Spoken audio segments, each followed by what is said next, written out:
നമസ്കാരം, news prime മലയാളത്തിലേക്ക് സ്വാഗതം. അന്താരാഷ്ട്ര അറ്റോമിക് ഏജൻസിക്ക് ഇറാൻ അപ്ഡേഷൻ ഒന്നും തന്നെ കൊടുക്കുന്നില്ല എന്നും ഇറാൻ ആണവ പദ്ധതിയിൽ നിന്നും പിന്മാറാനുള്ള, അതായത് ആണവ ആയുധം വികസിപ്പിച്ചെടുക്കുന്ന പദ്ധതികൾ ഒന്നും തന്നെ നടത്തില്ല എന്നും കൊടുത്തിരുന്ന കരാറ്, ആ വ്യവസ്ഥ ലംഘിച്ചുകൊണ്ട് അവർ ന്യൂക്ലിയർ എൻറിച്ച്മെൻറ്റ് നടത്തി എന്നതുമാണല്ലോ അമേരിക്കയുടെ വാദഗതികൾ.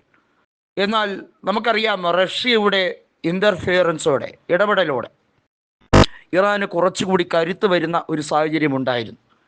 ഇപ്പോൾ ഖമനേയിയെ വധിച്ചു എന്ന് ആർത്തട്ടഹസിക്കുന്നവർ റഷ്യയുടെ ഈ ഒരു നീക്കം കൂടി ശ്രദ്ധിച്ചാൽ മനസ്സിലാകും. റഷ്യ ഇറാനോടൊപ്പം തന്നെയാണ് നിർണായക ഘട്ടത്തിൽ. ഒരു കാരണവശാലും ഇറാനെ തള്ളിപ്പറയാൻ റഷ്യ തയ്യാറാകുന്നില്ല. ഇറാന് വേണ്ടിയുള്ള എല്ലാ നീക്കങ്ങളും അന്താരാഷ്ട്ര തലത്തിൽ, പ്രത്യേകിച്ചും സുരക്ഷാ സമിതിയിൽ ഉൾപ്പെടെ നടത്താൻ വേണ്ടി തന്നെയാണ് റഷ്യ പദ്ധതി ഇട്ടിരിക്കുന്നത്. ഫ്രാൻസും ഇതേ രീതിയിലേക്കുള്ള നടപടിയിലേക്ക് പോയാൽ വളരെ വൈകാതെ തന്നെ അമേരിക്കയ്ക്കും ഇസ്രയേലിനും ചില വെല്ലുവിളികൾ സൃഷ്ടിക്കപ്പെടും. ഇപ്പോൾ തന്നെ ഉണ്ട്. കാരണം ഇസ്രയേലിൻ്റെ പ്രതിരോധ മന്ത്രി വധിക്കപ്പെട്ടിരിക്കുകയാണ്. ഇറാൻ്റെ പരമോന്നതകാരിയെയും അതുപോലെ തന്നെ അദ്ദേഹത്തിൻ്റെ കുടുംബാംഗങ്ങളെയും വധിച്ചു എന്ന് പറഞ്ഞുകൊണ്ട് ആർത്ത് അട്ടഹസിക്കാൻ ശ്രമിക്കുന്ന ട്രംപിന് കൃത്യമായി മനസ്സിലാക്കേണ്ട ഒരു കാര്യം കൂടിയുണ്ട്. വളരെ സുരക്ഷിതമെന്ന് കരുതുന്ന ഇസ്രയേലിൻ്റെ ഉരുക്ക് കോട്ടകളെ ഭേദിച്ച ഇറാൻ്റെ മിസൈൽ പരീക്ഷണം അത് വിജയകരമായിരുന്നു. ഇസ്രയേൽ നടത്തിയ ഒരു വലിയ അറ്റാക്ക് ഉണ്ടായിരുന്നു. അതായത് ഒട്ടും നിനച്ചിരിക്കാതെയുള്ള ഒരു ആക്രമണം. ഇറാൻ എല്ലാ രീതിയിലും തകർന്നടിയുമെന്ന് വിചാരിച്ചെങ്കിൽ തെറ്റി.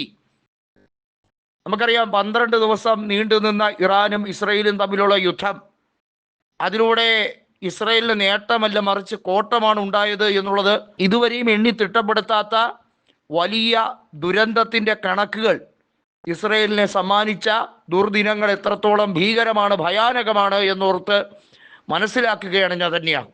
എന്നാൽ ആ യുദ്ധവെറിയന് ഇന്നോ ഇന്നലെയോ ഉണ്ടായ നാശനഷ്ടങ്ങളുടെ കാര്യമല്ല, തൻ്റെ പൊളിറ്റിക്കൽ പാർട്ടിയായ ലിക്വിഡ് പാർട്ടിക്കും തനിക്കും മരണം വരെ അധികാരം കൈയാളാനുള്ള ഒരവസരം എന്നത് എപ്പോഴും യുദ്ധസമാനമായ സാഹചര്യം സൃഷ്ടിച്ചുകൊണ്ടേയിരിക്കലാണ്.